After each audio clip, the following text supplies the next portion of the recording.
അസ്സലാമു അലൈക്കും വറഹ്മത്തുള്ളാഹി വബറകാതുഹു.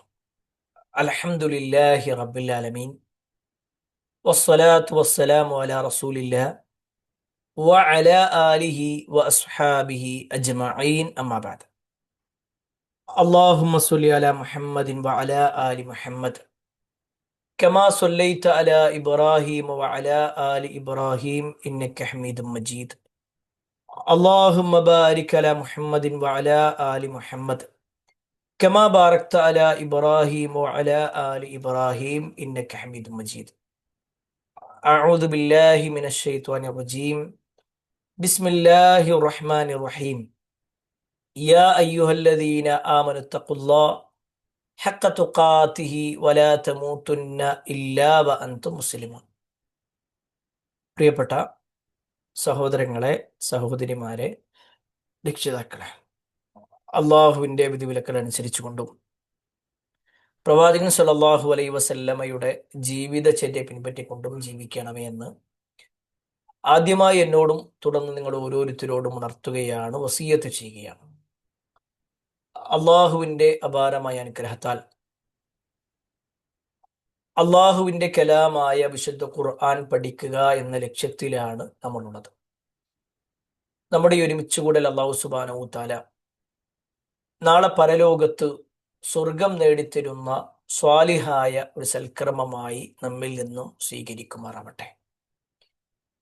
അള്ളാഹുവിൻ്റെ അനുഗ്രഹത്താൽ കഴിഞ്ഞ 52 ക്ലാസ്സുകളിലൂടെ വിശുദ്ധ ഖുർആനിലെ 1-ാം അധ്യായം സൂറത്തുൽ ബഖറയിലെ 99 ആയത്തുകൾ നമ്മൾ പഠിച്ചു കഴിഞ്ഞു. അൽഹംദുലില്ലാഹ്, അള്ളാഹു നമ്മിൽ നിന്നും സ്വീകരിക്കുമാറാവട്ടെ. ഇൻഷാ അല്ലാഹ് ഇന്ന് നമ്മൾ പഠിക്കാൻ പോകുന്നത് 100-101 ആയത്തുകളുമായി ബന്ധപ്പെട്ടുകൊണ്ടാണ്. ചെറിയ 2 ആയത്തുകളാണ്, അതുകൊണ്ടാണ് 2 ഭാഗങ്ങളായി അല്ലെങ്കിൽ 2 ആയത്തുകളും പൂർണ്ണമായിക്കൊണ്ട് തന്നെ എടുക്കുന്നത്. എല്ലാവരും ഒന്ന് ശ്രദ്ധിക്കുക.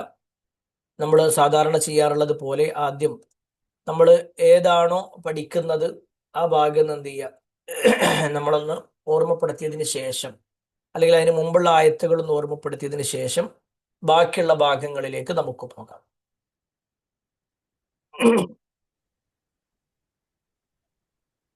എല്ലാവരും ശ്രദ്ധിക്കട്ടോ.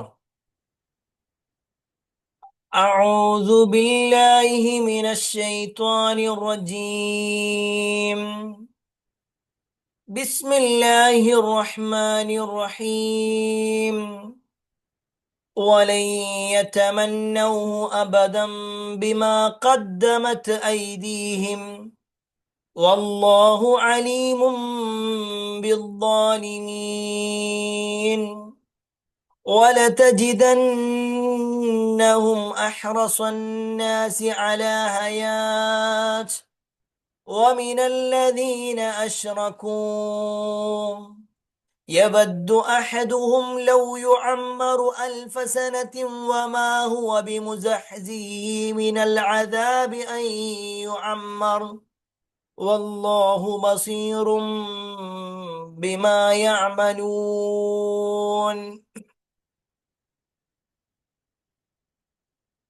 قل من كان عدوا لجبريل فإنه نزله على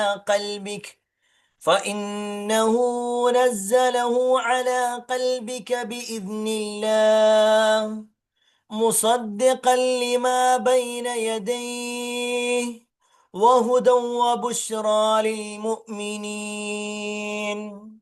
من كان عدوا لله وملائكته ورسله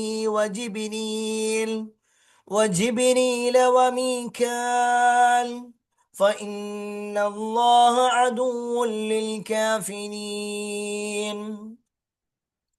ولقد أنزلنا إليك آيات بينات وما يكفر بها إلا الفاسقون. അൽഹംദുലില്ലാഹ്, നമ്മൾ ഈ ആയത്ത് വരെയാണ് പഠിച്ചിട്ടുണ്ടായിരുന്നത്. ഇൻഷാ അല്ലാഹ് ഇന്ന് നമ്മൾ ബാക്കി 100-101 ആയത്തുകളുമായി ബന്ധപ്പെട്ടുകൊണ്ടാണ് പറയാൻ ഉദ്ദേശിക്കുന്നത്. നിങ്ങളെല്ലാവരും വളരെ ശ്രദ്ധയോടുകൂടി തന്നെ ഇരിക്കുക. ഞാൻ ഓതുന്ന സമയത്ത് ആദ്യം കൂടെ ഒന്നിങ്ങനെ ഓതാൻ നോക്കുക, ബാക്കി പിന്നെ അതിന്റെ ഓരോ ഭാഗങ്ങളും നമുക്കൊന്ന് വിശദീകരിക്കാം. أَوَكُلَّمَا عَاهَدُوا أَحَدًا نَبَذَهُ فَرِيقٌ مِّنْهُمْ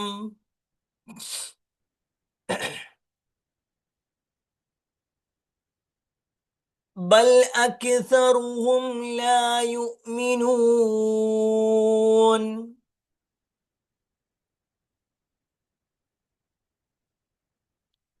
وَلَمَّا جَاءَهُمْ رَسُولٌ مِّنْ عِندِ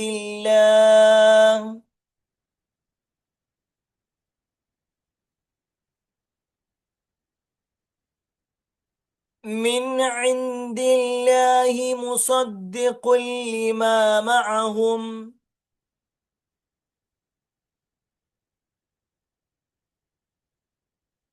نَبَذَ فَرِيقٌ مِّنَ الَّذِينَ أُوتُوا الْكِتَابَ كِتَابَ اللَّهِ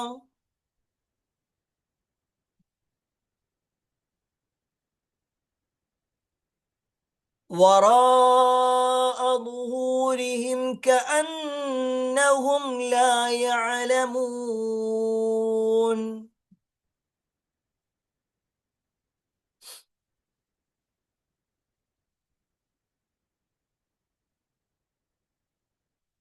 ഓക്കെ, നമ്മൾ ഇനി ഓരോ ഭാഗങ്ങളായിട്ട് അല്ലെങ്കിൽ ഓരോ ആയത്തുകളായിട്ട് പറയാം. നമ്മൾ ഈ 100 ആയത്തിൽ അവസാനിപ്പിക്കണം എന്നാണ് വിചാരിച്ചത്.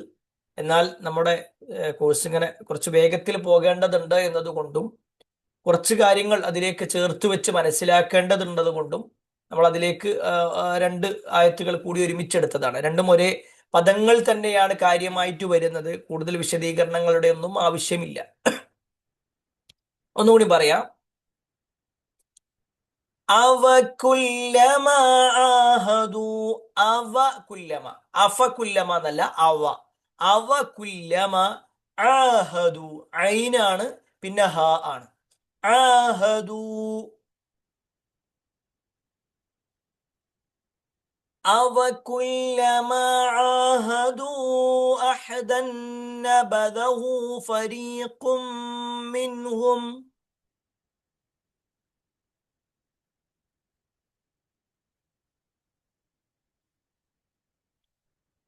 أَوَكُلَّمَا عَاهَدُوا أَحَدًا نَبَذَهُ فَرِيقٌ مِّنْهُمْ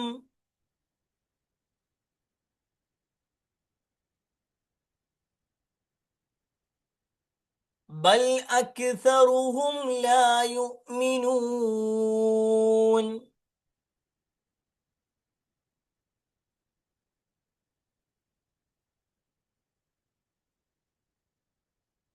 ബൽ അക്സറുഹും, അക്സർ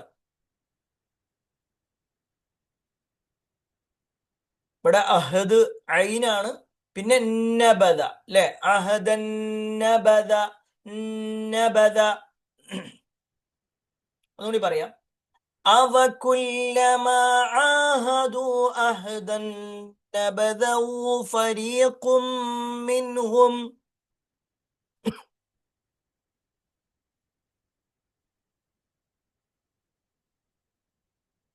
ബൽ അക്സറുഹും ലാ യുഅ്മിനൂൻ.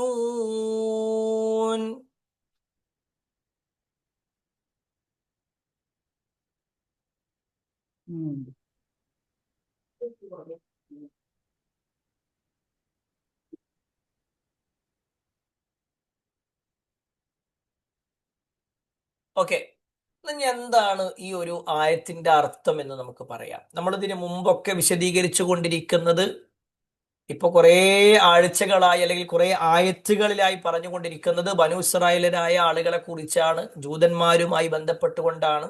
അതേ വാചകം തന്നെയാണ് വീണ്ടും പറയുന്നത്. അവരെ സംബന്ധിച്ചിടത്തോളം, ഈ ജൂതന്മാരെ സംബന്ധിച്ചിടത്തോളം, അവകുല്ലമാ, എല്ലായ്പ്പോഴും, കുല്ലു എന്ന് പറഞ്ഞാൽ എല്ലാം എന്നാണ്.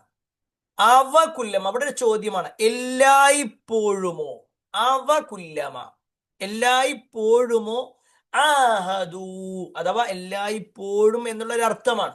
ആഹദു. അഹദ് എന്ന് പറഞ്ഞാൽ കരാറ് എന്നാണ്. അഹദ് കരാറ്. ആഹദു അവർ കരാറ് ചെയ്തു. അഹ്ദൻ ഒരു കരാർ. അവ കുല്ലമ ആഹദു അവർ എല്ലായ്പ്പോഴും കരാറ് ചെയ്യുന്ന കരാറുകളെല്ലാം, അല്ലെങ്കിൽ അവർ എടുക്കുന്ന കരാറുകൾ എപ്പോഴെല്ലാം അവർ കരാറ് ചെയ്യുന്നുണ്ടോ അപ്പോഴെല്ലാം നബദഹു അവർ അത് എറിഞ്ഞു കളയും. അവർ എറിഞ്ഞു കളയും. നബദഹു അവർ അതിനെ, ആ ഒരു കരാറിനെ അവർ എറിഞ്ഞു കളയും. എങ്ങോട്ട്? ഫരീഖും മിൻഹും, ഫരീഖും മിൻഹും അതിൽ അവരുടെ കൂട്ടത്തിൽപ്പെട്ട ഒരു ഫിർഖ്. ഫരീഖ് എന്ന് പറഞ്ഞാൽ ഒരു വിഭാഗം. അവരുടെ കൂട്ടത്തിൽപ്പെട്ട ഒരു വിഭാഗം ആ ഒരു കരാറിനെ എറിഞ്ഞു കളയും, അഥവാ ആ കരാറ് സ്വീകരിക്കുകയില്ല. ഇവര് കരാറ് ചെയ്താലും ശരി അവരെന്ത് ചെയ്യൂല, അത് സ്വീകരിക്കൂല. എന്നിട്ട് പറയാണ് അള്ളാഹു, ബൽ പക്ഷേ, അല്ലെങ്കിൽ എന്നല്ല, അക്സറുഹും, അക്സർ കസീർ എന്ന് പറഞ്ഞ ധാരാളം, അക്സർ അങ്ങേറ്റവും, ഹും അവരിൽ അധികം ആളുകളും, അവരിൽ അധിക ആളുകളും ലാ യുഅ്മിനൂൻ അവർ വിശ്വാസികളല്ല. അവരിൽ അധികം ആളുകളും എന്ത് ചെയ്യുന്നില്ല, വിശ്വസിക്കുന്നില്ല. ഈ ഒരു ആയത്ത് ആദ്യം ഒന്നുകൂടി പറയാം. അവ കുല്ലമാ ആഹദു അഹദൻ അവര് ഒരു കരാർ എപ്പോഴെല്ലാം വെക്കുന്നുണ്ടോ, അല്ലെങ്കിൽ അവരോട് പ്രവാചകൻ സല്ലല്ലാഹു അലൈഹി വസല്ലമയാവട്ടെ അള്ളാഹു ആകട്ടെ മറ്റുള്ളവരാകട്ടെ കരാറ് ചെയ്താൽ നബദഉ ഫരീഖും മിൻഹും അവരുടെ കൂട്ടത്തിൽപ്പെട്ട കുറച്ചാൾക്കാരനെ എന്ത് ചെയ്യും, ഒരു വിഭാഗം തന്നെ അതെന്ത് ചെയ്യും, അത് വലിച്ചെറിയുകയാണോ? അതാണ് ചോദ്യം. അവർ വലിച്ചെറിയുകയാണോ, അഥവാ ഏറ്റെടുത്ത കരാറിനെ സ്വീകരിക്കാതെ അവർ അതിനെ വലിച്ചെറിയുകയാണോ? എന്നിട്ട് അള്ളാഹു പറയാണ്, ബൽ അക്സറുഹും ലാ യുഅ്മിനൂൻ അവരിൽ അധികം ആളുകളും വിശ്വാസികളല്ല, അല്ലെങ്കിൽ വിശ്വസിക്കുന്നവരല്ല, അവർക്ക് വിശ്വാസം തന്നെയില്ല. ഇതാണ് ഈ ഒരു ആയത്തിലൂടെ അള്ളാഹു പഠിപ്പിക്കുന്നത്. ഇനി ഇവിടെ ശ്രദ്ധിക്കേണ്ട ചില കാര്യങ്ങൾ പറയാം. ഒന്നാമത്തെ പ്രയോഗം, ഒന്നാമത്തെ ആയത്ത് എന്താ, അല്ലെങ്കിൽ ആയത്തിന്റെ തുടക്കം പറയുന്നത് അവ കുല്ലമ ആഹദു അഹദൻ നബദഹു ഫരീഖും മിൻഹും അവരിൽ എല്ലായ്പ്പോഴുമോ, അഥവാ അവരെപ്പോഴും ചെയ്യുന്ന ഒരു കാര്യമാണത്. കരാറ് ചെയ്താൽ അവരുടെ കൂട്ടത്തിൽപ്പെട്ട ആളുകൾ തന്നെ എന്ത് ചെയ്യും, അതിനെ ആ കരാർ പൂർത്തീകരിക്കാതിനെ അതിനെ എറിഞ്ഞു കളയ. നബദ എന്ന് പറഞ്ഞാൽ ശരിക്കും എറിഞ്ഞു കളയ, പുറത്തേക്ക് എറിഞ്ഞു കളയ, അല്ലെങ്കിൽ പിന്നിലേക്ക് എറിഞ്ഞു കളയ എന്നൊക്കെയാണ് നബദക്ക് അർത്ഥം. സാധാരണ ഒരു എറിയലല്ല. റമ എന്ന് പറഞ്ഞാൽ എറിഞ്ഞു എന്നാ.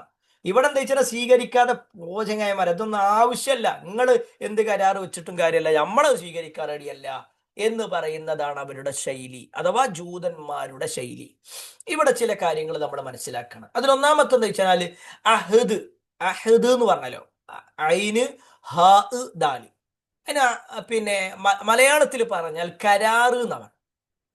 കരാർ അത് ഒന്നുകിൽ രണ്ട് വ്യക്തികൾ തമ്മിലുള്ള കരാറുകളായിരിക്കാം. രണ്ട് വ്യക്തികൾ തമ്മിൽ കരാറുണ്ടാകും.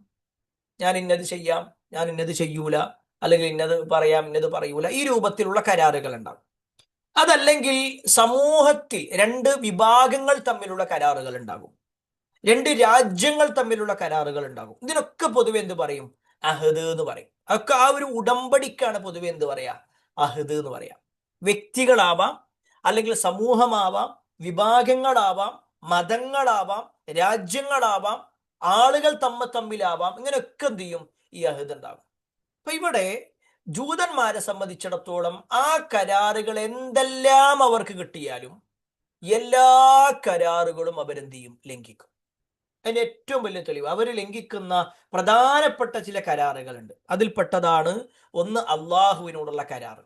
അല്ലെ, നമ്മുടെ ഇതിന് മുമ്പ് തന്നെ പല ആയത്തുകളിലും പറഞ്ഞു, അള്ളാഹു സുബ്ഹാനഹു വ തആല അവരോട് കരാറ് വെക്കും, ആ കരാർ അവർ ലംഘിക്കും. ഇപ്പൊ നമ്മൾ കഴിഞ്ഞ ക്ലാസ്സുകളിൽ പറഞ്ഞ ആയത്തുകളുണ്ട്, ആയത്തുകൾ ഓർത്താൽ മനസ്സിലാവും. അള്ളാഹു സുബ്ഹാനഹു വ തആല അവരോട് വെച്ച കരാറ് അവര് ലംഘിക്കുകയാണ്, അവർ സ്വീകരിക്കൂല. അള്ളാഹ് പറഞ്ഞാലും ശരി അവർ സ്വീകരിക്കൂല. ഇനി അവർ പ്രവാചകനോട് വെച്ചിട്ടുള്ള കരാർ എന്ന് പറഞ്ഞാലോ, അത് കേവലം മുഹമ്മദ് നബി സല്ലല്ലാഹു അലൈഹി വസല്ലമയോട് മാത്രമല്ല, അതിന് മുമ്പുള്ള പ്രവാചകന്മാരാണെങ്കിലും മൂസാ നബി അലൈഹി സ്വലാമിനോട് അവർ കരാറ് വെച്ചു, ആ കരാർ അവർ ലംഘിച്ചു. അദ്ദേഹം പറഞ്ഞ പല കാര്യങ്ങളും ആ ചെയ്യാന്ന് പറയും, പക്ഷെ ചെയ്യൂല. പറയാന്ന് പറയും, പറയൂല. ഞങ്ങൾ അങ്ങനെ ചെയ്യൂല എന്ന് പറയും, എന്നിട്ടും ചെയ്യും. ഇല്ലേ? അതാണ് കരാറുകൾ ലംഘിക്കുക. അത് മൂസാ നബി അലൈഹി ഇസ്ലാം ആവട്ടെ, സക്കരിയ നബി അലൈഹി ഇസ്ലാം ആവട്ടെ, ഈസാ നബി അലൈഹി ഇസ്ലാം ആവട്ടെ, ഇങ്ങനെ എല്ലാവരോടും ആ ഒരു സമൂഹം ആരിലേക്കെല്ലാം ഉണ്ടായിരുന്നു ആ പ്രവാചകന്മാരോടെല്ലാം കരാർ ലംഘനം നിർവഹിച്ചവരാണ് ജൂതന്മാർ. അള്ളാഹിനോടും പ്രവാചകനോടും കരാർ ലംഘിച്ച ആളുകൾ പിന്നെ ജനങ്ങളുടെ കാര്യത്തിൽ പറയേണ്ടതില്ലല്ലോ. ജനങ്ങളുടെ കാര്യത്തിൽ പിന്നെ പറയേണ്ട ആവശ്യമല്ല. കാരണം എന്താ? അള്ളാഹിനോടും പ്രവാചകനോടും കരാർ ലംഘനം നടത്തിയ ആളുകളാണ്. ജനങ്ങളുടെ വിഷയത്തിലും അങ്ങനെ തന്നെയാണ്. അവരുടെ ഒരു സ്വഭാവമാണത്. വിശുദ്ധ ഖുർആനിൽ തന്നെ പറയുന്നുണ്ട്. ഈ ജൂതന്മാരുടെ ഒരു സ്വഭാവത്തെ കുറിച്ച് പറയാണ്. അവരുടെ വൃത്തികെട്ട ഒരു സ്വഭാവമാണ്. കരാറ് പറഞ്ഞാൽ അവർ പാലിക്കൂല. അതിന്റെ ഏറ്റവും വലിയ തെളിവ്, നബി സല്ലല്ലാഹു അലൈഹി വസല്ലം മദീനയിൽ വന്നപ്പോ ഈ ജൂതന്മാരോട് ഒരു കരാറുണ്ടായിരുന്നു. ആ കരാറിൽപ്പെട്ടതാണ്, അവർക്ക് വല്ല പ്രയാസങ്ങൾ ഉണ്ടെങ്കിൽ നബി സല്ലല്ലാഹു അലൈഹി വസല്ലം അവരുടെ കൂടെ നിൽക്കും. നബി സല്ലല്ലാഹു അലൈഹി വസല്ലമക്ക് വല്ല പ്രയാസം ഉണ്ടാകുമ്പോൾ അവർ പ്രവാചകന്റെ കൂടെ നിൽക്കണം എന്നുള്ളത്. അല്ലെ? അതാണ് കരാറ് എന്ന് പറഞ്ഞാൽ. അതാണ് ഓരോ നാടിനോടും നമുക്കൊരു കരാറുണ്ട്. ആ കരാർ എന്ന് പറഞ്ഞാൽ കേവലം അവിടെ ടാക്സ് അടക്കുക എന്നുള്ളത് മാത്രമല്ല, അവിടുത്തെ നിയമങ്ങൾ അനുസരിക്കുക എന്നുള്ളതുണ്ട്. അതുപോലെ തന്നെ അവിടുത്തെ ഭരണാധികാരികളെ അനുസരിക്കുക എന്നുള്ളതുണ്ട്. ഇതൊക്കെ ഉണ്ട്. എന്നാൽ ഈ ജൂതന്മാരായ ആളുകൾ പ്രവാചകൻ സല്ലല്ലാഹു അലൈഹി വസല്ലമയോട് ഈ തരത്തിൽ കരാറ് വെച്ചിട്ടും ആ നാടിന്റെ ഭരണാധികാരിയായ പ്രവാചകൻ സല്ലല്ലാഹു അലൈഹി വസല്ലമയെ അവര് വഞ്ചിക്കുന്ന ചില രംഗങ്ങളുണ്ട്. ബദറും ഉഹുദും കഴിഞ്ഞ് ഖന്തക്കിലേക്ക് ശത്രുക്കൾ വരികയാണ്. ആ ഖന്തക്ക് അല്ലെങ്കിൽ അഹ്സാബ് യുദ്ധം നമുക്ക് എല്ലാവർക്കും പരിചയം ഉണ്ടാകും. മക്കയിലെ ആളുകൾ മാത്രമല്ല, അവരുടെ സഖ്യകക്ഷികൾ അടക്കമുള്ള വലിയൊരു വിഭാഗം ഈ മദീന ആക്രമിക്കാൻ വേണ്ടി വരുമ്പോ മദീനയിലുള്ള ജൂതന്മാരും ഈ പറയപ്പെട്ട ഇസ്ലാമിന്റെ ശത്രുക്കളും തമ്മിൽ ഒരു ചർച്ചയിലേക്ക് പോവുകയാണ്. ഓൾറെഡി ജൂതന്മാര് പ്രവാചകനോട് കരാറിലാണ്. കാരണം ജൂതന്മാരുള്ളത് മദീനയിലാണ്. മദീനയിലെ ഭരണാധികാരി പ്രവാചകനാണ്. എങ്കിൽ സ്വാഭാവികമായിട്ടും പരസ്പരം ഒരുമിച്ച് നിൽക്കേണ്ടതിനു പകരം ഇവിടെയുള്ള ജൂതന്മാര് നേരെന്ത് ചെയ്യുക? പുറത്തുള്ള ആളുകൾക്ക് സഹായം ചെയ്തു കൊടുക്കുക. മുഹമ്മദ് നബിയെയും കൊല്ലാനും, മുഹമ്മദിനെയും സ്വഹാബത്തിനെയും നിങ്ങൾ കൊന്നോളിയും, നമ്മള് ഉള്ളൊന്നും കുത്ത, നിങ്ങൾ പുറത്തൊന്നും കുത്തി, അല്ലെ? ഈ രൂപത്തിൽ ചെയ്യുക. നമുക്ക് പെട്ടെന്ന് മനസ്സിലാകാൻ വേണ്ടി പറഞ്ഞുതരാം. ഈ ഇന്ത്യ രാജ്യത്ത് ജീവിക്കുന്ന ഒരാള് ഇന്ത്യയുടെ ശത്രു രാജ്യമായിക്കൊണ്ട് കാണുന്ന പാകിസ്ഥാനിനെ സഹായിക്കുക, അവരോട് ഇങ്ങോട്ട് വരാൻ വേണ്ടി പറയാ, എന്നിട്ട് ഇവിടുത്തെ ആളുകളെ കൊല്ലുക. അതാണ് ഇന്ന് നമ്മുടെ നാട്ടിൽ പല വിഭാഗം ആളുകളും രാജ്യസ്നേഹികൾ എന്ന് സ്വയം അവകാശപ്പെടുന്ന ആളുകളുടെയൊക്കെ തനിനിറങ്ങനെ പുറത്തേക്ക് വരുന്നത് നമ്മൾ കാണുന്നുണ്ട്. പത്രത്താളുകൾ നമ്മൾ വായിക്കുന്നുണ്ട് ഓരോ ദിവസവും. അത് എല്ലാ ശബ്ദം തൊണ്ട പൊട്ടുമാർ ഉച്ചത്തിൽ ജയ് ശ്രീറാം വിളിക്കുന്ന ആളുകളുണ്ട് ആ കൂട്ടത്തിൽ. അങ്ങനെയുള്ള ആളുകളാണ് എന്ത് ചെയ്യണത്? ഈ ഇന്ത്യയിലുള്ള ആളുകളെ കൊല്ലാൻ വേണ്ടി പാകിസ്ഥാന് സഹായം ചെയ്തു കൊടുക്കുക. എത്ര വലിയ അപരാധമാണ് ചെയ്യുന്നത്!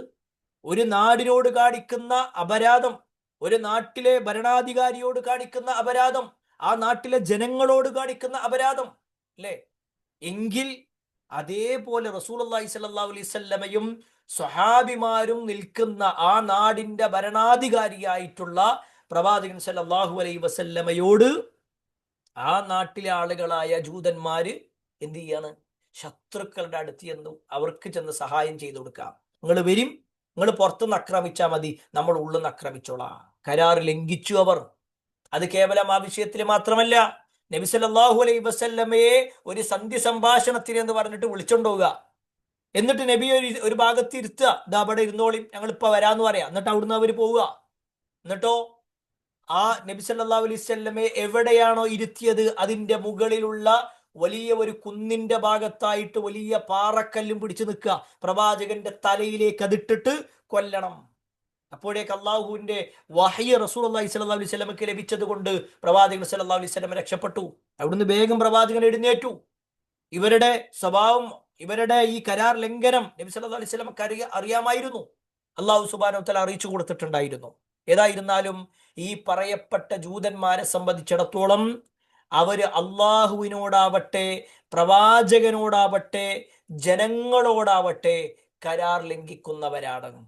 അതാണ് ഇവിടെ അള്ളാഹു സുബ്ഹാനഹു വ തആല പറയുന്നതും അവ കുല്ലമ ആഹദു അഹ്ദ, അവർ എപ്പോഴൊക്കെ കരാർ ലംഘിക്കുന്നുവോ, അവരെന്തെല്ലാം കരാറുകൾ പങ്കുവച്ചാലും അല്ലെങ്കിൽ അതിൽ ഏർപ്പെട്ടാലും ശരി, അവരുടെ കൂട്ടത്തിൽപ്പെട്ട ആളുകൾ തന്നെ നബദഹു ഫരീഖും മിൻഹും, അവരുടെ കൂട്ടത്തിൽപ്പെട്ട ആളുകൾ തന്നെ അതിനെ വലിച്ചെറിയും, അത് സ്വീകരിക്കാതെ അതിനെ തള്ളിക്കളയും. പ്രവാചകന്റെ അടുക്കിലേക്ക് ഒരു വരുന്നുണ്ട്, കരാറ് പറയാന്ന് പറയും, കരാറ് ചെയ്യും, പക്ഷേ അവരുടെ കൂട്ടത്തിൽപ്പെട്ട ആളുകൾ തന്നെ അതിന് ലംഘിക്കും.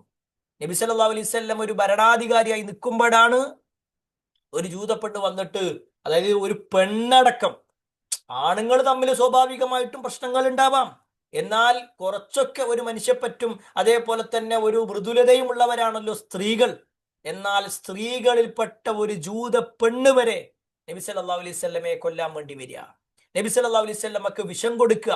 നിങ്ങളൊന്ന് ആലോചിച്ച് നോക്കണം, നബി സല്ലല്ലാഹു അലൈഹി വസല്ലമ നീണ്ട 53 കൊല്ലം മക്കയിൽ നിന്നിട്ട് പ്രവാചകനോട് അങ്ങേയറ്റത്തെ വിരോധമുണ്ടായിരുന്ന ആളുകൾ മക്കക്കാരിലുണ്ട്.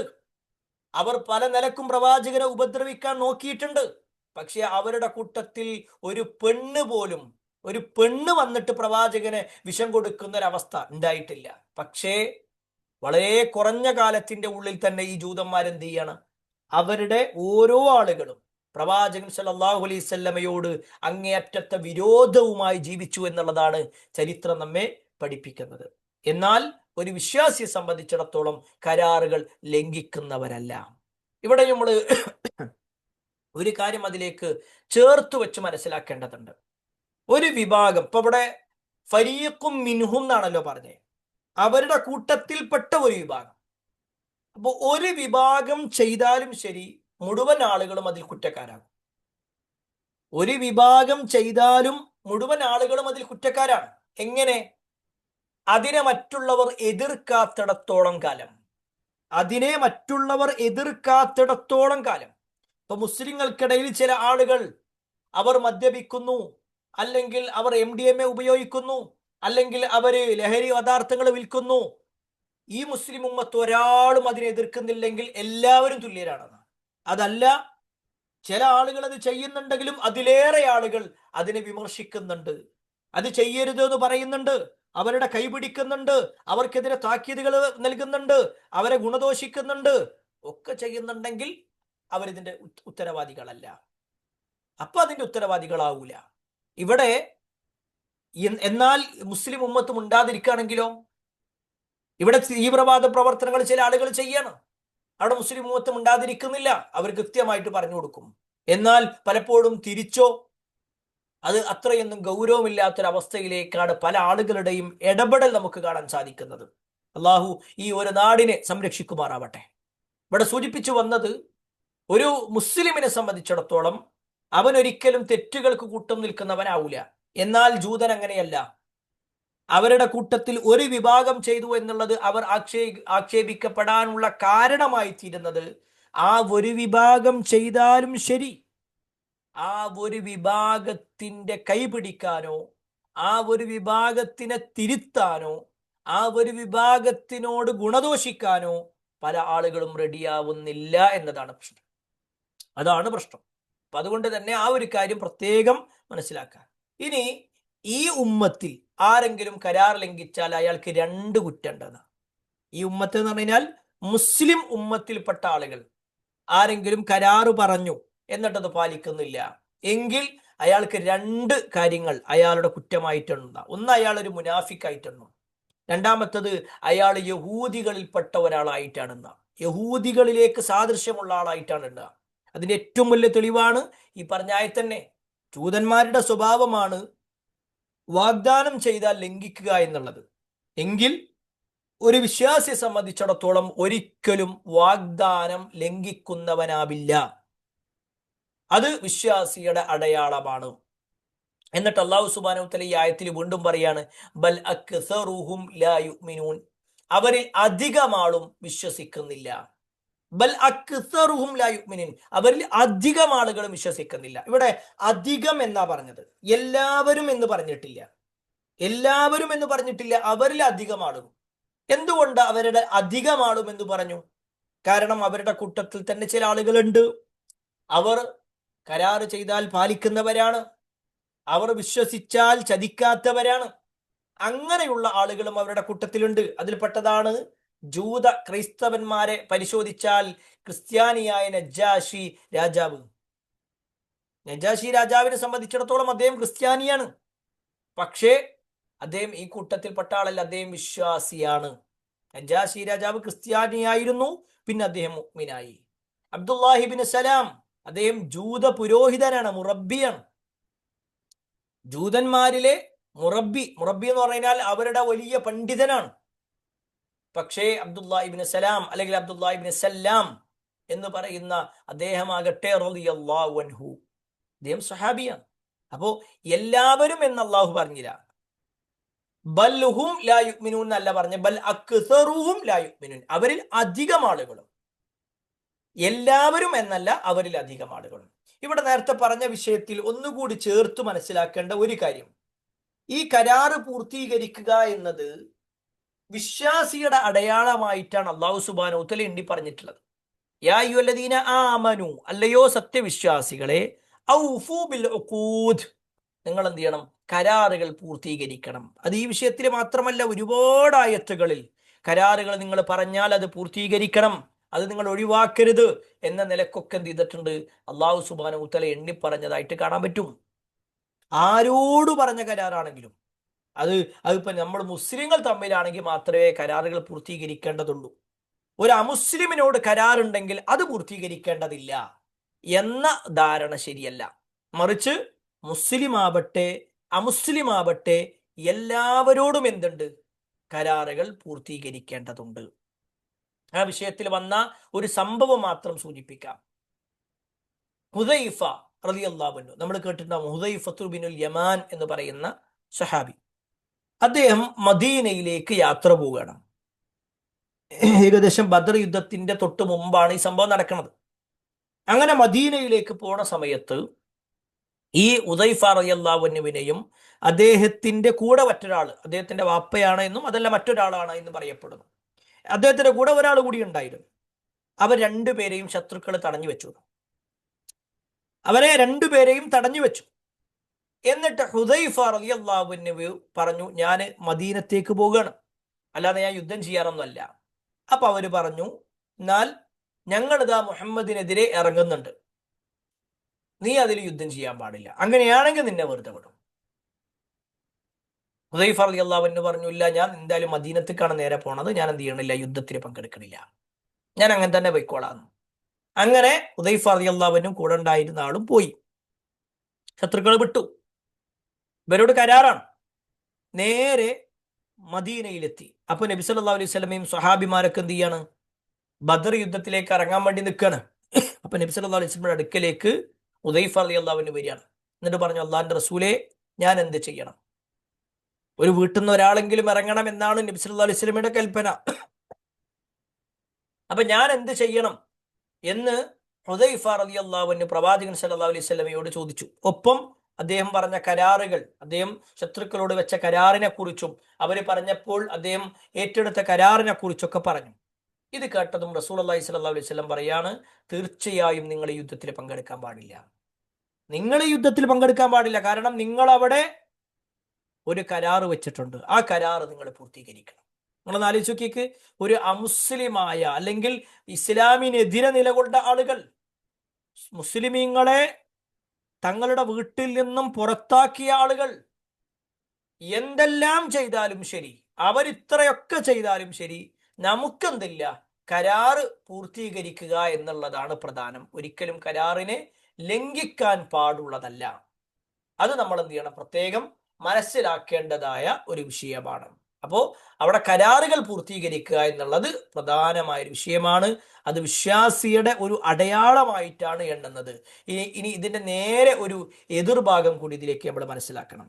കരാർ പൂർത്തീകരിക്കാത്തൊരു വിഭാഗമുണ്ട്, അവരാണ് മുനാഫിക്കുകൾ. കരാർ പൂർത്തീകരിക്കാത്തവരാണ്. റസൂലുള്ളാഹി സ്വല്ലല്ലാഹു അലൈഹി വസല്ലമ മുനാഫിക്കുകളുടെ ലക്ഷണങ്ങൾ എണ്ണി പറയാണ്, ആയത്തുൽ മുനാഫിഖി സലാസുൻ, മുനാഫിക്കിന്റെ അടയാളം എന്ന് പറഞ്ഞാൽ അത് മൂന്നെണ്ണമാണ്. ഇദാ ഹദ്ദസ കദബ, സംസാരിച്ചാൽ അവൻ കളവ് പറയും. വഇദാ വഅദ അഖ്ലഫ, അവൻ കരാറ് ചെയ്താൽ അത് ലംഘിക്കും. വഇദ തുമിന ഖാന, വിശ്വസിച്ച് ഏൽപ്പിക്കപ്പെട്ടാൽ അവൻ വഞ്ചിക്കുകയും ചെയ്യും. എന്താണോ ഏൽപ്പിച്ചത് അത് വഞ്ചിച്ച് അവൻ കൈയടക്കുന്ന അവസ്ഥയാണ് ഉണ്ടാവുക. അപ്പൊ ഇതും കരാറുമായി ബന്ധപ്പെട്ടുകൊണ്ടുള്ള ഹദീസാണ്. നേരത്തെ പറഞ്ഞത് കരാറ് വിശ്വാസിയെ സംബന്ധിച്ചിടത്തോളം അവൻ പൂർത്തീകരിക്കുക എന്നതാണെങ്കിൽ, മുനാഫിക്കാവട്ടെ, കപടനാവട്ടെ, അല്ലെങ്കിൽ പിന്നെ ജൂതനാവട്ടെ, അവരൊക്കെ എന്ത് ചെയ്യും? ഈ കരാറുകൾ പൂർത്തീകരിക്കാത്ത അവസ്ഥയാണ് ഉണ്ടാവുക. ഇതാണ് 100-ാമത്തെ ആയത്തിലൂടെ നമ്മൾ മനസ്സിലാക്കാനുള്ളത്. എല്ലാവർക്കും ക്ലിയർ ആണോ? അല്ലേ? 100-ാമത്തെ ആയത്ത് ക്ലിയർ ആണോ?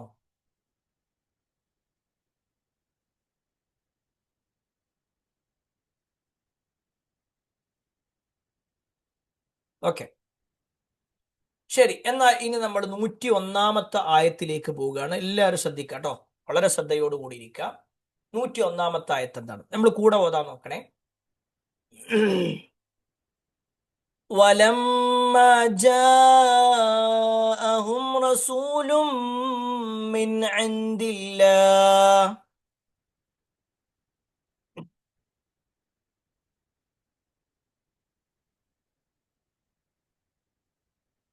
ولما جاءهم رسول من عند الله.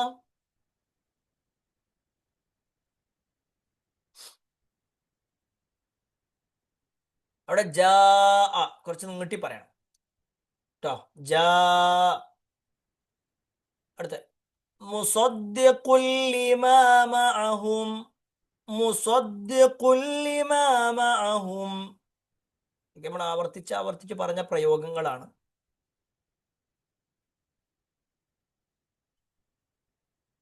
മുസദ്ദിഖുൽ ലിമാ മഅഹും നബദ ഫരീഖും മിനല്ലദീന ഊതുൽ കിതാബ്.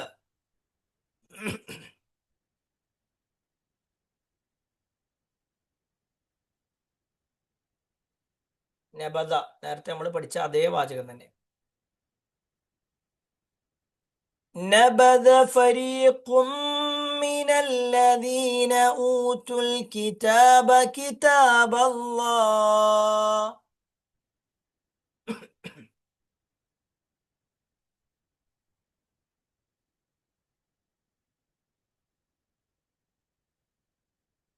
ഊതുൽ കിതാബ കിതാബല്ലാഹി വറാഅ ളുഹൂരിഹിം, ളുഹൂരിഹിം.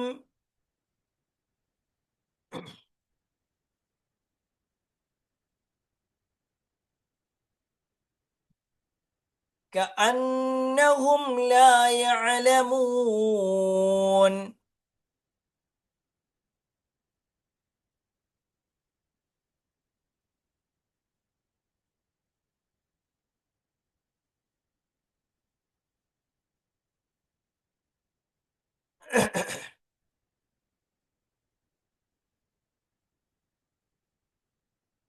كأنهم لا يعلمون. ഒന്നുകൂടി പറയാം. ولما جاءهم رسول من عند الله، رسول من عند الله مصدق لما معهم نبذ فريق من الذين أوتوا الكتاب كتاب الله، أوتوا الكتاب كتاب الله وراء ظهورهم كأنهم لا يعلمون. ഇവിടെ ഊത്തുൽ കിതാബ കിതാബല്ല അങ്ങനെ തന്നെ പറയണേ. കിതാബാന്നുണ്ട്, പിന്നെ അത് മാത്രമല്ല 2 വട്ടം കിതാബ് വരുന്നുണ്ട്. അടുപ്പിച്ച് വരുമ്പോൾ ചിലപ്പോൾ നമുക്ക് ഇനി ഇത് മാറിപ്പോകാൻ സാധ്യത ഉണ്ട്, ശ്രദ്ധിക്കണം. ഓക്കെ, ഊത്തുൽ കിതാബ കിതാബല്ലാഹി വറാഅ ളുഹൂരിഹിം കഅന്നഹും ലാ യഅലമൂൻ. ഓക്കെ, എല്ലാവരും ഓക്കെ ആയിരിക്കും എന്ന് വിചാരിക്കുന്നു. ഇനി നമ്മൾ അതിന്റെ അർത്ഥത്തിലേക്ക് വരണം. അതിന്റെ ബാക്കി തന്നെ, നേരത്തെ പറഞ്ഞതിന്റെ നേരെ ബാക്കിയാണ്. വലമ്മ ജാഅഹും, ജാ എന്ന് പറഞ്ഞ വന്നു, ലമ്മ ജാ വന്നപ്പോൾ, ഹും അവരിലേക്ക് അല്ലെങ്കിൽ അവർക്ക്, വലമ്മ ജാഅഹും അവർക്ക് വന്നപ്പോൾ അല്ലെങ്കിൽ അവരിലേക്ക് വന്നപ്പോൾ, റസൂലുൻ ഒരു ദൂതൻ, മിൻ ഇൻദില്ലാഹ് അള്ളാഹുവിന്റെ അടുക്കൽ നിന്നുള്ള ഒരു ദൂതൻ അവരിലേക്ക് വന്നപ്പോൾ, മുസദ്ദിഖുൻ എങ്ങനെയാണ് വരുന്നത്? മുസദ്ദിഖായിക്കൊണ്ട്, സത്യമാക്കിക്കൊണ്ട്, സത്യപ്പെടുത്തിക്കൊണ്ട് വരികയാണ്. ലിമാ മഅഹും അവരുടെ കൂടെയുള്ളതിനെ, അവരുടെ കൂടെയുള്ള വേദഗ്രന്ഥത്തെ സത്യപ്പെടുത്തിക്കൊണ്ട് അള്ളാഹുവിന്റെ അടുക്കൽ നിന്നുള്ള ഒരു ദൂതൻ അവരുടെ അടുക്കലേക്ക് വന്നപ്പോൾ. മനസ്സിലാവണേ? വലമ്മാ ജാഅഹും അവരിലേക്ക് വന്നപ്പോൾ, റസൂലും മിൻ ഇൻദില്ലാ അള്ളാഹുവിന്റെ അടുക്കൽ നിന്നുള്ള ഒരു ദൂതൻ, മുസദ്ദിഖുൻ സത്യപ്പെടുത്തിക്കൊണ്ട്, ലിമാ മഅഹും അവരുടെ അടുക്കലുള്ളത്, അഥവാ അവരുടെ അടുക്കലുള്ള വേദഗ്രന്ഥങ്ങൾ ഏതാണോ ആ വേദഗ്രന്ഥങ്ങളെ സത്യപ്പെടുത്തിക്കൊണ്ട് അള്ളാഹുവിന്റെ അടുക്കൽ നിന്ന് ഒരു ദൂതൻ അവരിലേക്ക് വന്നപ്പോൾ, നബദ, നബദ എന്ന് പറഞ്ഞാൽ പിന്നിലേക്ക് എറിഞ്ഞു, അവര് എറിഞ്ഞു. നബദ എന്ന് പറഞ്ഞാൽ എറിഞ്ഞു, അവർ ഇട്ട് കളഞ്ഞു അല്ലെങ്കിൽ എറിഞ്ഞു കളഞ്ഞു. ഫരീഖുൻ ഒരു വിഭാഗം, മിനല്ലദീന ഒരു കൂട്ടത്തിൽപ്പെട്ട, ഊത്തുൽ കിതാബ വേദഗ്രന്ഥം നൽകപ്പെട്ടിട്ടുള്ള ഒരു വിഭാഗം അതിനെ എറിഞ്ഞു കളഞ്ഞു. കിതാബല്ലാ ഏതിനെ? കിതാബല്ലാ അള്ളാഹുവിന്റെ ഗ്രന്ഥത്തെ അവർ എറിഞ്ഞു കളഞ്ഞു. വറാഅ ളുഹൂരിഹിം അവരുടെ മുതുകുകളുടെ പിറകു വശത്ത്, മുതുക്, ലഹുർ എന്ന് പറഞ്ഞാൽ മുതുക, വറാ എന്ന് പറഞ്ഞ പിന്നില്, പിറകു വശം, ലുഹൂർ അവരുടെ മുതുക്. അപ്പൊ അവരുടെ മുതുകുകളുടെ പിറകു വശത്തേക്ക് അവരെന്ത് ചെയ്തു? അവർ അതിനെ എറിഞ്ഞു കളഞ്ഞു. കഅന്നഹും അവർ ആകുന്ന പോലെ അല്ലെങ്കിൽ ആയതുപോലെ, ലാ യഅലം അവർ അറിയാത്തതുപോലെ, അവർക്ക് അറിയുന്നില്ല എന്ന ബോധ്യത്തിൽ അല്ലെങ്കിൽ അവർ ഒരു പരിചയമില്ലാത്ത രൂപത്തിൽ എന്ത് ചെയ്തു? അവരതിനെ എറിഞ്ഞു കളഞ്ഞു. ഇനി അതിന്റെ പൂർണ്ണമായ അർത്ഥം കേട്ടോ. അവരുടെ പക്കലുള്ള വേദത്തെ ശരിവെച്ചുകൊണ്ട് അള്ളാഹുവിന്റെ ഒരു ദൂതൻ അവരുടെ അടുത്തു ചെന്നപ്പോൾ, ആ വേദക്കാരിൽ ഒരു വിഭാഗം അള്ളാഹുവിന്റെ ഗ്രന്ഥത്തെ യാതൊരു പരിചയമില്ലാത്തവരെ പോലെ പുറകോട്ട് വലിച്ചെറിയുകയാണ് ചെയ്തത്. ഈ ജൂതന്മാരുമായി ബന്ധപ്പെട്ടിട്ടുള്ളത് നേരത്തെ പറഞ്ഞത് അവർ കരാറുകൾ ലംഘിക്കുന്നവരാണ് എന്നാണെങ്കിൽ, ആ കരാറുകളെല്ലാം ഉള്ള വേദഗ്രന്ഥം, ആ വേദഗ്രന്ഥം അവരിലേക്ക് കൊടുത്തപ്പെടോ അതും അവർ സ്വീകരിക്കാൻ റെഡിയല്ലായിരുന്നു. ഈ പറയുന്നത് അവർ തൗറാത്ത് സ്വീകരിച്ചില്ല എന്നല്ല, ഇഞ്ചീല് സ്വീകരിച്ചില്ല എന്നല്ല, മറിച്ച് റസൂലുള്ളാഹി സ്വല്ലല്ലാഹു അലൈഹി വസല്ലമക്ക് അവതരിക്കപ്പെട്ട വിശുദ്ധ ഖുർആൻ, ആ ഖുർആൻ എന്ത് ചെയ്തില്ല? അവർ സ്വീകരിച്ചില്ല. ഇനി ഇതിലുള്ള ഓരോ വാചകങ്ങളും നമുക്കൊന്ന് പറയാം. വലമ്മാ ജാഅഹും റസൂലും മിൻ ഇൻദില്ലാ, വലമ്മാ ജാഅഹും അവര് വന്നപ്പോൾ അല്ലെങ്കിൽ അവര് ചെന്നപ്പോൾ, റസൂലുൻ അല്ലെങ്കിൽ അവരിലേക്ക് ചെന്നപ്പോൾ, അങ്ങനെ പറയണം നല്ലത്. വലമ്മാ ജാഅഹും അവരിലേക്ക് ചെന്നപ്പോൾ, റസൂലുൻ ഒരു പ്രവാചകൻ, മിൻ ഇൻദില്ലാ അള്ളാഹുവിന്റെ അടുക്കൽ നിന്ന്. ഒരു മിനിറ്റ്.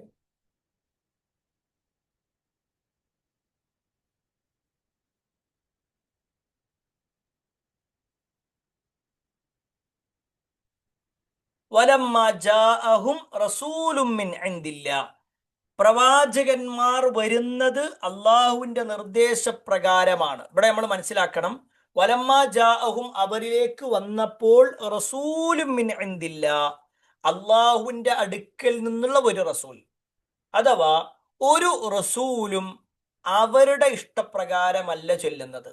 നേരെ ശ്രദ്ധിക്കാനുണ്ടോ? കുറച്ച് കാര്യങ്ങൾ നമ്മൾ ഇതിൽ പറയാണ്.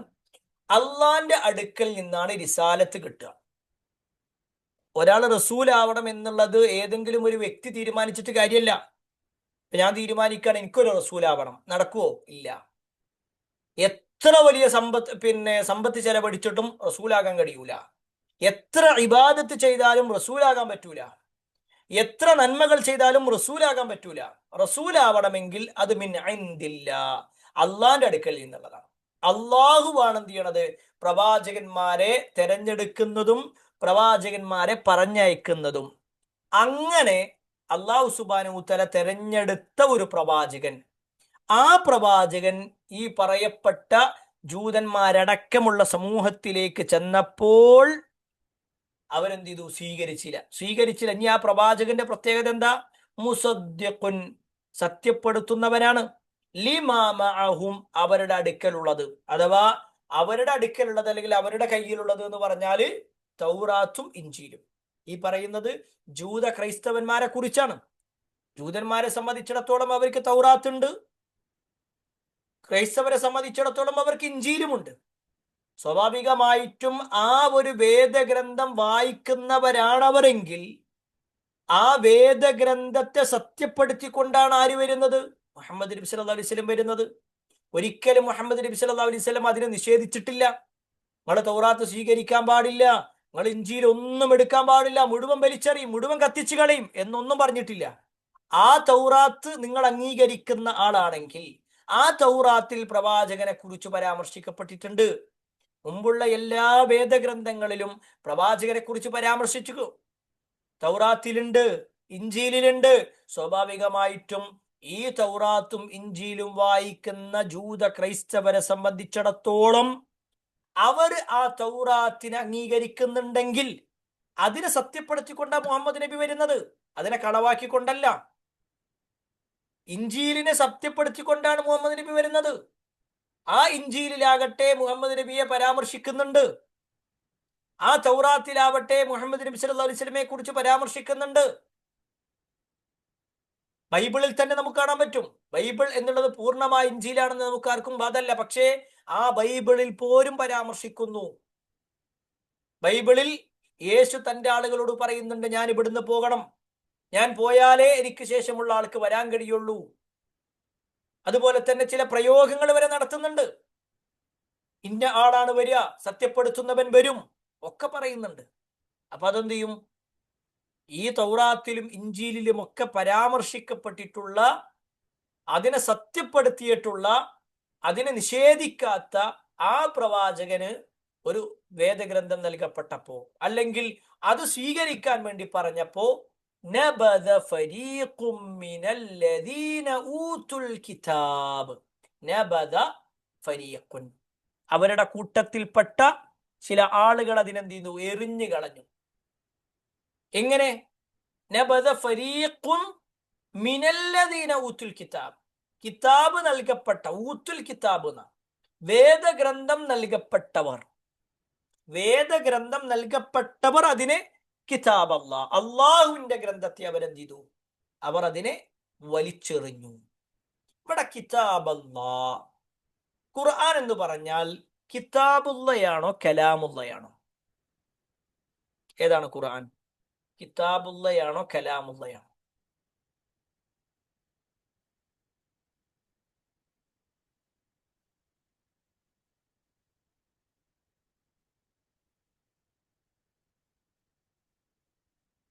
കലാമുള്ള അല്ലേ? ഓക്കെ, കലാമുള്ള എന്നുള്ള, കിതാബുള്ള എന്ന അഭിപ്രായമുള്ള ആരെങ്കിലും ഉണ്ടോ? കലാമുള്ളയാണ് അല്ലെ? ഇവിടെ ഒരു അഭിപ്രായം വന്നിട്ടുണ്ട്. രണ്ടും ശരിയാണ്, രണ്ടും ശരിയാണ്. കലാമുള്ള എന്നുള്ളത്, കലാം എന്ന് പറഞ്ഞാൽ സംസാരം എന്നാണ്. കലാമുള്ള, അള്ളാഹു സംസാരിച്ചതാണ്. അൽഹംദുലില്ലാഹി റബ്ബിൽ ആലമീൻ, ആ പൂർണ്ണമായ വേർഡും അള്ളാഹ് സംസാരിച്ചിട്ടുണ്ട്. അതാണ് അള്ളാഹിന്റെ കലാമാണ് വിശുദ്ധ ഖുർആൻ. എന്നാൽ അതേ ഖുർആൻ എന്ത് ചെയ്തിട്ടുണ്ട്? രേഖപ്പെടുത്തിയിട്ടുണ്ട്, എഴുതപ്പെട്ടിട്ടുണ്ട്. കത്തബ എന്ന് പറഞ്ഞ എഴുതിയെന്നാണ്, കിതാബ് എന്ന് പറഞ്ഞ എഴുതപ്പെട്ടത്. അപ്പൊ അവിടെ കിതാബുള്ള എന്ന പേര് വരണമെങ്കിൽ അത് എഴുതപ്പെട്ടതാവണം. അങ്ങനെ എഴുതപ്പെട്ടിട്ടുണ്ടോ? ഉണ്ട്. 3 തരത്തിൽ എഴുതപ്പെട്ടിട്ടുണ്ട്. എന്നാണ് 3 തരത്തിൽ എഴുത്തുകളുണ്ട്. നേരെ ശ്രദ്ധിച്ചോ, 3 തരത്തിൽ എഴുത്തുകളുണ്ട്. ഏതൊക്കെയാണ് ആ 3 എഴുത്തുകൾ? ഒന്ന് ലൗഹുൽ മഹ്ഫൂദാണ്. ലൗഹുൽ മഹ്ഫൂദ് അഥവാ അള്ളാന്റെ അടുക്കലുള്ള ഒരു സംരക്ഷിത ഫലകമുണ്ട്. ലൗഹ് എന്ന് പറഞ്ഞാൽ ഫലകം എന്നാണ്. സ്ലൈറ്റിന് ലൗഹ് എന്ന് പറയും. സ്ലൈറ്റ് ഉണ്ടല്ലോ, എഴുതണത്, എഴുതി വെക്കുന്ന ആ ഒരു ഒരു ഫലകത്തിന് എന്ത് പറയും? ലൗഹ് എന്നാ പറയാ. മഹ്ഫൂദ് എന്ന് പറഞ്ഞാൽ ഹഫിള സംരക്ഷിച്ചു, മഹ്ഫൂദ് സംരക്ഷിക്കപ്പെട്ടത്. അപ്പൊ അള്ളാന്റെ അടുക്കൽ സംരക്ഷിക്കപ്പെട്ട ലൗഹുൽ മഹ്ഫൂദിൽ രേഖപ്പെടുത്തിയിട്ടുണ്ട്. അള്ളാന്റെ കലാമായ വിശുദ്ധ ഖുർആനിനെ അള്ളാഹു സുബ്ഹാനഹു തആല ലൗഹുൽ മഹ്ഫൂദിൽ തന്നെ അത് രേഖപ്പെടുത്തിയിട്ടുണ്ട്. അപ്പൊ രേഖപ്പെടുത്തപ്പെട്ടതാണ്, എഴുതപ്പെട്ടതാണ്. ഖുർആൻ കലാമുള്ളയുമാണ്, കിതാബുള്ളയുമാണ്. ഇനി രണ്ടാമത്തെ ഒരു എഴുത്ത് എവിടെയെന്ന് വെച്ചാൽ മലക്കുകളുടെ അടുക്കലുള്ള ഏടുണ്ട്. ഇപ്പൊ ലൗഹുൽ മഹ്ഫൂദിൽ എഴുതി, അത് പിന്നെന്ത് ചെയ്യാണ്, ഒന്നാം ആകാശത്തേക്ക് ഏൽപ്പിക്കപ്പെടുകയാണ്. ഈ ഒന്നാം ആകാശത്ത് നിന്നാണ് എന്ത് ചെയ്യണത്, ജിബ്രീൽ അലൈഹിസ്സലാം റസൂലുള്ളാഹി സ്വല്ലല്ലാഹു അലൈഹി വസല്ലമക്ക് ഇങ്ങനെ വന്ന് കൊടുക്കുന്നത്. അപ്പോൾ ആ ഒന്നാം ആകാശത്തും എഴുതി വെക്കപ്പെട്ടതാണ്. മലക്കുകളുടെ അടുക്കലുള്ള ഏടുകളിലും കിതാബുള്ളയാണ്, എഴുതി വെക്കപ്പെട്ട ഗ്രന്ഥമാണ്. ഇനി അത് കഴിഞ്ഞ് അത് മനുഷ്യരിലേക്ക് കിട്ടിയപ്പോഴോ മനുഷ്യന്മാർ അത് കലാമുള്ള എന്ന നിലക്ക് മനഃപ്പാടമാക്കുന്നതോടൊപ്പം കിതാബുള്ള എന്ന നിലക്ക് അത് രേഖപ്പെടുത്തുകയും ചെയ്യുന്നുണ്ട്. അല്ലെ? ഇപ്പോ നിങ്ങൾക്ക് തന്നെ ഈ ഒരു ആയത്ത് കിട്ടുന്നതിന് മുമ്പ് ആ ആയത്തിന്റെ സ്ക്രീൻഷോട്ട് അയച്ച് അതിന്റെ ആയത്തും അർത്ഥവും കൊടുത്ത് അതിന്റെ പിന്നെ വാക്കർത്ഥങ്ങളും കൊടുത്ത് അത് നിങ്ങൾ രേഖപ്പെടുത്തുകയാണ്. അപ്പൊ അതെവിടുന്ന? ഇത് ഓതിയാ മാത്രം പോരാ. ഖുർആൻ എന്നുള്ളത് കലാമുള്ള എന്ന് പറഞ്ഞിട്ട് ഓത്തിന് മാത്രം കൊടുക്കേണ്ടതല്ല, മറിച്ച് എഴുത്താവട്ടെ എല്ലാം മനുഷ്യന്റെ കൈകളിലും എന്ത് ചെയ്യുന്നുണ്ട്, ആ ഏടുകളാക്കി വെക്കപ്പെടുന്നുണ്ട്. അപ്പൊ 3 തരത്തിലാണ് കിതാബുള്ള. കിതാബുള്ള എന്ന് പറയുന്ന ആ ഒരു എഴുത്ത് 3 തരത്തിലാണ്. ഒന്ന് ലൗഹുൽ മഹ്ഫൂദിലുള്ള എഴുത്താണ്, 2 മലക്കുകളുടെ അടുക്കലുള്ള ഏടുകളിലുള്ള എഴുത്താണ്, 3 മനുഷ്യരുടെ കൈകളിലുള്ള ഏടുകളിലുള്ള എഴുത്താണ്. ഇതാണ് 3 തരത്തിലുള്ള എഴുത്തുകൾ എന്ന് പറയുന്നത്. ഇതാണ് കിതാബുള്ള. മറ്റത് കലാമുള്ളയാണ്, സംസാരം എന്നുള്ള അർത്ഥത്തിലാണ് വരുന്നത്. ഇനി ഇവിടെ ഈ ജൂതന്മാരെ സംബന്ധിച്ചിടത്തോളം വളരെ പ്രധാനപ്പെട്ട ഒരു കാര്യം, പുറകോട്ടവർ വലിച്ചെറിഞ്ഞു. ഫരീഖും മിനല്ലദീന ഊത്തുൽ കിതാബ കിതാബല്ലാഹ് വറാഅ ദുഹൂരിഹിം, അവരുടെ പിന്നിലേക്ക് അവർ വലിച്ചെറിഞ്ഞു. അതായത് അവരത്രത്തോളം അവഗണിച്ചു എന്നതിന്റെ തെളിവാണത്. പിന്നിലേക്ക് വലിച്ചെറിയ. എന്താ അവിടെ അള്ളാഹു സുബ്ഹാനഹു വ തആല വറാഅ ദുഹൂരി എന്ന് പറഞ്ഞത്? അവർ മുന്നിലിടുകയാണെന്നുണ്ടെങ്കിൽ അവർ എപ്പോഴെങ്കിലും അതൊന്നും എടുത്ത് നോക്കാൻ, ഇപ്പൊ നമ്മുടെ മുന്നിലൊരു പുസ്തകം ഉണ്ടെങ്കിൽ എന്ത് ചെയ്യും, നമ്മൾ എന്തായാലും എപ്പോഴെങ്കിലും അതൊന്നും എടുത്ത് നോക്കും. ഏതെങ്കിലും ഒരു സൈഡിലാണെങ്കിലും ചിലപ്പോൾ നമ്മൾ നോക്കാൻ സാധ്യത ഉണ്ട്. എന്നാൽ പിന്നിലേക്ക് ഇട്ടാലോ, പിന്നെ അത് വേണ്ടാന്ന്, അതുകൊണ്ട് വലിച്ചെറിഞ്ഞു പറഞ്ഞാൽ പിന്നെ വേണ്ടാന്ന്, അത് ഒഴിവാക്കി. അത്രയും അവർ ഖുർആനിനെ അവഗണിച്ചു എന്നതിന്റെ തെളിവാണത്. ഖുർആനിന്റെ ആയത്തുകൾ കേട്ടിട്ടും അറിഞ്ഞിട്ടും മനസ്സിലാക്കിയിട്ടും അതിനെ സ്വീകരിക്കാതെ, അതിനെ ഉൾക്കൊള്ളാതെ, അതിനെ തങ്ങളുടെ ജീവിതത്തിൽ കൊണ്ടുവരാതെ അവരെന്ത് ചെയ്തു, അതിനെ അവഗണിച്ചു. അതിൽ ഈ ജൂതന്മാരുടെ ആ ഒരു വെറുപ്പിന്റെ അടയാളം കൂടി നമ്മൾ മനസ്സിലാക്കണം. ഖുർആനിനോട് എത്രത്തോളം അവർക്ക് വെറുപ്പുണ്ടായിരുന്നു എന്ന്. അല്ലെ? ഖുർആൻ അവർ സ്വീകരിക്കുന്നില്ല എന്ന് മാത്രമല്ല, അതിനെ മുഴുവൻ അവർ പിന്നിലേക്ക് വലിച്ചെറിഞ്ഞു എന്ന് പറഞ്ഞു കഴിഞ്ഞാൽ ഞങ്ങൾക്ക് ഇതിന്റെ ആവശ്യമില്ല, ഞങ്ങൾക്കിത് വേണ്ട. അല്ലെ? നമ്മൾ കുട്ടികളെ എന്തെങ്കിലും കൊടുക്കുമ്പോൾ കുട്ടി ബാക്കിൽ കൊണ്ട് വലിച്ചെറിഞ്ഞു കഴിഞ്ഞാൽ എന്താണ്, പിന്നെ എനിക്കിത് വേണ്ട, എനിക്ക് വേറെ കളിസ്ഥാനം തരും, വേറെ വേണമെന്ന് അറിയണം. അല്ലെ? അതാണല്ലോ കുട്ടിന്റെ ശൈലി.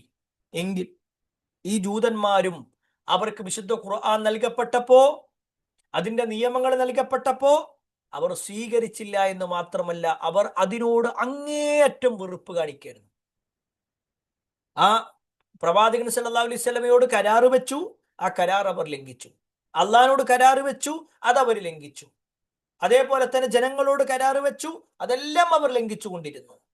എത്രമാത്രം അവർക്ക് നൽകപ്പെട്ട കിതാബുള്ളയെ, അള്ളാഹുവിന്റെ വേദഗ്രന്ഥത്തെ, അത് സ്വീകരിക്കേണ്ടതിന് പകരം അതിനോട് അങ്ങേയറ്റത്തെ വെറുപ്പും വിദ്വേഷവുമായി ആ ഒരു ഖുർആനിനെ അവർ അവരുടെ പിന്നിലേക്ക് വലിച്ചെറിയുന്ന അവസ്ഥയാണ് അവർക്കുണ്ടായത്. ഇത്രയുമാണ് ഈ ആയത്തിൽ പരാമർശിക്കുന്നത്. ഇനി നമുക്ക് എന്ത് ചെയ്യാം, ഇപ്പൊ അടുത്ത ആ വാചകങ്ങളൊന്ന് വായിച്ചതിന് ശേഷം നമുക്ക് അവസാനിപ്പിക്കാം. കുറച്ച് എടുക്കണുള്ളൂ, പറഞ്ഞല്ലോ കുറച്ച് ചെറിയ ആയത്താണ്, കൂടുതൽ വിശദീകരിക്കാനില്ല. പലതും ഇതിനു മുമ്പ് നമ്മൾ പറഞ്ഞ കാര്യങ്ങൾ തന്നെയാണ്. ശരി, ഒന്നും കൂടി ഒന്ന് ഓതാം. എല്ലാവരും ശ്രദ്ധിക്കട്ടോ, എല്ലാവരും ശ്രദ്ധിക്കണേ. أَوَكُلَّمَا عَاهَدُوا أَحْدًا نَبَذَهُ فَرِيقٌ مِّنْهُمْ ബൽ അക്സറുഹും ലാ യുഅ്മിനൂൻ വലമ്മാ ജാഅഹും റസൂലും മിൻ ഇൻദില്ലാഹ് മുസദ്ദിഖുൻ ലിമാ മഅഹും നബദ ഫരീഖും മിനല്ലദീന ഊതുൽ കിതാബ് من الذين أوتوا الكتاب كتاب الله وراء ظهورهم كأنهم لا يعلمون. അൽഹംദുലില്ലാ, അള്ളാഹുവിൻ്റെ അനുഗ്രഹത്താൽ നമ്മൾ 101 ആയത്തുകൾ പഠിച്ചു കഴിഞ്ഞു, മനസ്സിലാക്കി കഴിഞ്ഞു. ഇൻഷാ അല്ലാഹ് ഇനി ബാക്കി അതിൻ്റെ തുടർന്നുള്ള ദിവസങ്ങളിൽ നമുക്ക് ബാക്കിയുള്ള കാര്യങ്ങൾ വിശദീകരിക്കാം. അല്ലാഹു സുബ്ഹാനഹു വതആല എല്ലാ അർത്ഥത്തിലും നന്മകൾ ചെയ്ത് ജീവിക്കുന്ന ആളുകൾ നമ്മെ ഇവരെയും ഉൾപ്പെടുത്തുമാറാവട്ടെ. ഒരു ചോദ്യം, ഒരു മിനിറ്റ്.